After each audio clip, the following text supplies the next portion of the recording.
Hey guys, how's it going? Michael Troy here. Today we have a fun exclusive look at the current fan fiction project by John Byrne, X-Men Elsewhen. So let's get right into it. Okay, so everyone knows that John Byrne is my favorite comic book artist. Most memorable, one of his most memorable runs is possibly his ties to the X-Men and the Dark Phoenix Saga and Days of Future Past, and just bringing what he did to Wolverine and Storm and Colossus, Nightcrawler.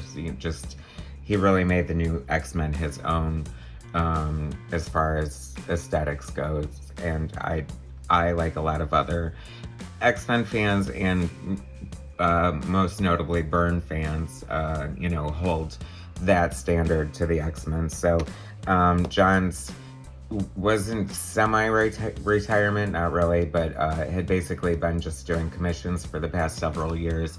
He did a few books with IDW, but not Marvel or DC. It's been quite some time since he's worked with either of those two companies. And so now for fun, he called it an itch he has to scratch. He is working on a fan fiction X-Men story called X-Men Elsewhen. It's available on his website, byrnerobotics.com, so you can read it there. And it's not available for sale, obviously. It's a fan project. They're all Marvel characters, so but he's making it available for free to his fans, just as fun. I think that's very cool and very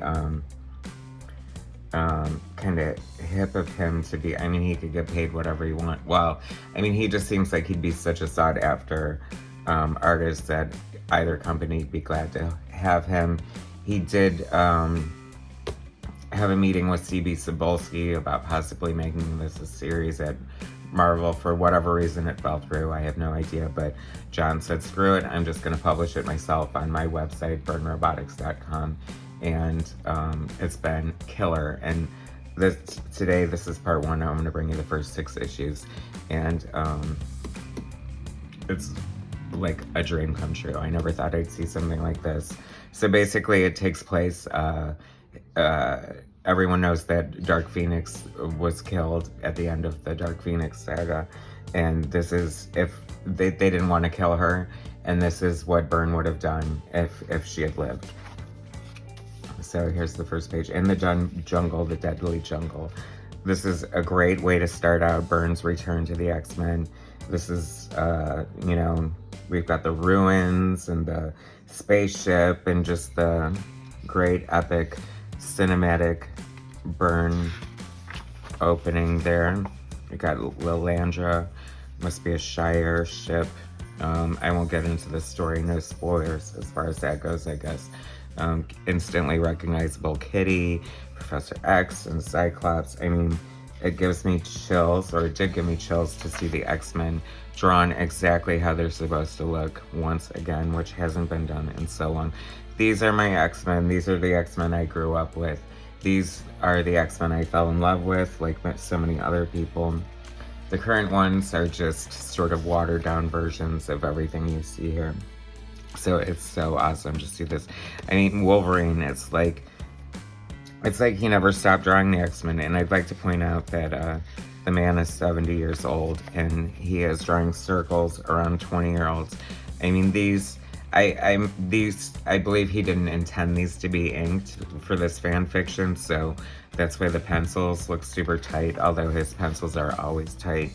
You see a lot of, like, this is definitely, like, Neil Adams is one of his influences, and Neil did a great run on the X-Men, and that very much looks like a Neil Adams Professor X there. This is so cool, the way he's doing Kitty's powers.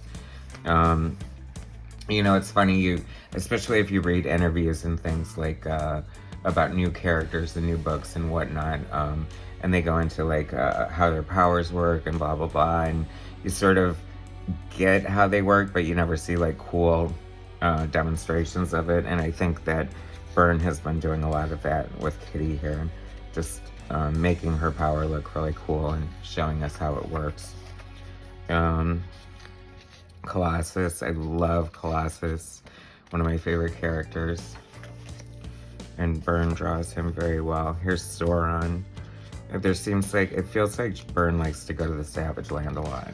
He went to the Savage Land in X-Men Hidden Years. There's Storm fighting a very bestial looking Wolverine. Storm right there. Byrne draws the best Storm. She's definitely got all the qualities of the goddess she's supposed to be. I love this great seeing this in pencils, because it's obviously like he must have taken the edge of the pencil and just like swipe along the page and some eraser work to get those lines there. So Wolverine got the crap zapped out of him by Aurora. MODOK. Only a face only a mother could love. So much great. I mean, anyone says Byrne doesn't draw backgrounds. Did I mention he's 70 years old? Still just, I think he can draw like 2 or 3 pages a day. I want to say he might have said, you can read like his commentary about this stuff on his message boards at Byrne Robotics. I can't repeat that enough. Please go to Byrne Robotics and get this, and you know, hit print on your computer if you want a readable copy, and that's the only way you're gonna get one. And it's not for sale, but going to his site, byrnerobotics.com, definitely helps him with traffic and stuff like that. And you can see other stuff. He's got like some portfolio pieces and things like that.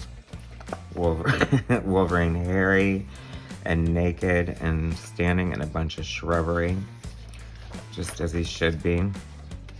Great. There's going to be a lot of Sentinels happening in here. There's a lot of stuff that Byrne clearly likes to draw. This is such a great opening splash page. I love it. This looks like it must be a real person. It looks like someone I know, actually, but he always includes like such a variety of real people in his backgrounds. Always looks like, you know, you could live there, unlike some artists who just like don't draw backgrounds, don't draw background characters, don't differentiate between the people in the background. I mean, this is classic comic storytelling at its best. And look at that Sentinel picking up this card. What I like is like you feel like you're back in time, because the story didn't the story picks up where it left off. However, it's not 1980 still. It's like 2020, as far as they have, you know, like cell phones and stuff like that, I believe. It's such a great shot of the boys. I always felt like there was such a like brotherly bond between Logan and Peter and Kurt, and just like real brothers. You know, they both had their own relationships separately, but then they had like the bond of the three of them together. I could always appreciate that, having a brother. Kitty there, one of my favorite X-Men. There's big discussion, debate these days about getting rid of the men in X-Men because it seems redundant. And I'm cool with that, because X-Men have always been about, I mean, it seems silly to call them men because some of the most powerful X-Men happen to be women. And I thought maybe they could just call it X.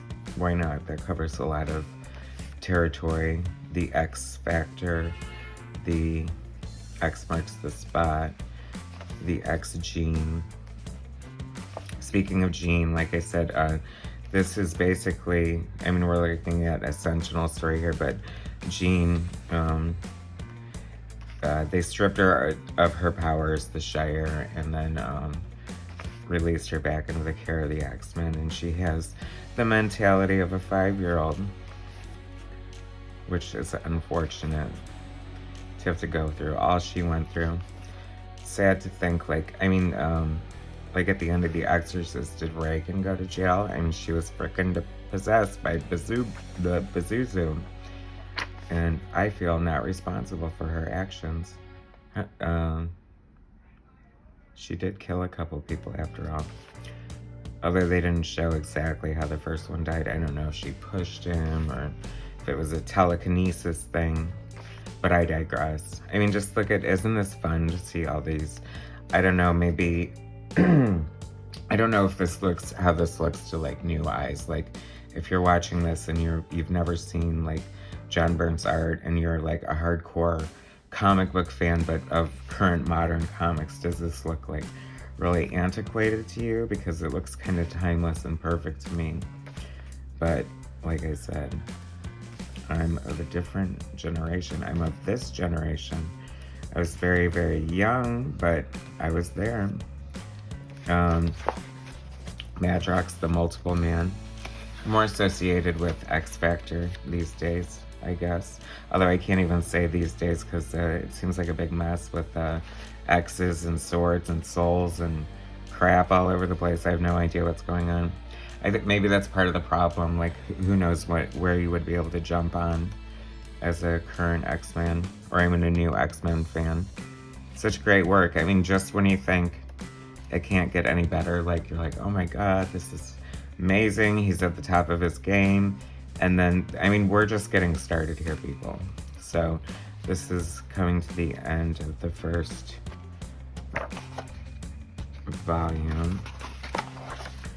Just, you know, we're getting cameos from like different Avengers and the Thing and the Human Torch. I mean, this is truly a gift to his fans.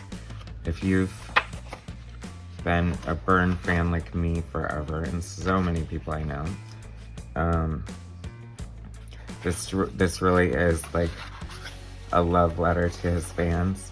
It's amazing. Gets so many good Byrne goodness in here. And this is John Byrne's X-Men Elsewhen Volume 1. Thanks for taking a look at it with me. Hit like and subscribe, and I will bring you more later. All right, take it easy, guys. Thanks.